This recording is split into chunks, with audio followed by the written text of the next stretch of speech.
Get out far in front and you'll get shot. Run in the front ranks and you're in for all the trouble the culture can dish out. My SDS group was loosely attached to the New School, and most members were sons and daughters of traditional New York lefties. They used phrases like imperialist powers and running dog lackeys, like those odd words meant something. Their anger was in the right place, but it was hard to stay awake through the meetings, which never broke up until 2 or 3 in the morning. We met on Avenue D. Part of the New York hippie uniform was a buck knife, a folding hunter, which rode in a closed holster on the belt.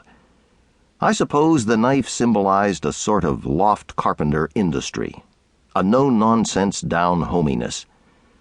After SDS meetings, I'd go home through the meanest part of the city, walking right down the middle of the street past burned-out tenements, wheelless stripped cars, one hand on my knife, afraid. Some of my SDS friends ended up pictured on post office walls. It was a sick feeling to see people I'd liked, who I mostly agreed with, in such desperate trouble.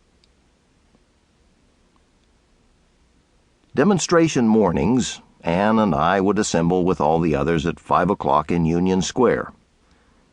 We drank coffee from paper cups as we filed on to the waiting buses. I don't know where they found those buses, but by the time we hit the Maryland Turnpike, every rattle-trap, smoke-belching antique charter bus in New England was en route to D.C., nose to tail in a column that stretched for miles.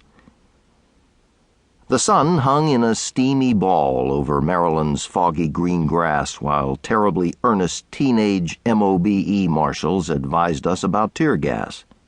Cover your face with Vaseline. Clap wet handkerchiefs over your mouths. Don't rub your eyes.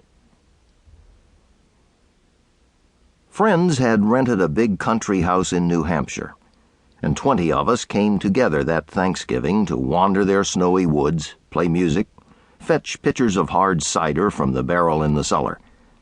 Several skidded their cars into the ditch. A dog bit a kid. And I wondered how in the world they'd last until spring with the puny stack of firewood on their porch. When we got home to New York, junkies had tried to crowbar the door of our apartment, but the door proved too stout for them. My advertising accounts included Renault, After Six Tuxedos, Dubonnet Wine, Club Méditerranée, and George Jensen. In 1968, I won the New York Advertising Club Silver Medal for my George Jensen campaign. Since I wasn't at the awards banquet, they mailed the medal to me, encased in plastic. I forwarded it to my parents, who hoped it augured well for my future. On Wednesday, Thursday, and Sunday nights after 11, I'd stop in Googie's Bar on Thompson Street. Draft beer was 60 cents, and the only imported beer, Heineken, was $1. In saloon society, I knew 2 cats and 1 dog named Heineken. The bartender, Lorenzo Bullets, bought 100 acres of land in northern Maine, a few miles shy of the Canadian border. The land was cut over second growth, rock maple and spruce that fronted the Moose River. Lorenzo invited his bar pals to come north and help him build a log cabin. I suppose 30 people worked on that cabin off and on during that light-struck summer. Perhaps 4 had ever used a hammer before. We shouldered brutally heavy peeled logs and stumbled through the tucker brush because nobody knew how to skid them. Afraid of the nasty-looking ads, we fashioned elaborate shin guards of 12-inch spikes lashed with cord. Since there was no road into the property, we floated the flooring lumber down the river from the town of Jackman, our raft ballasted with cases of cold beer. Because I was an ex-Marine, I was in charge of sanitation. I dug the pit privy and kept it limed and covered. I should have paid attention to the river water, too, which we all drank and which produced dysentery and some Owsley-grade hallucinations.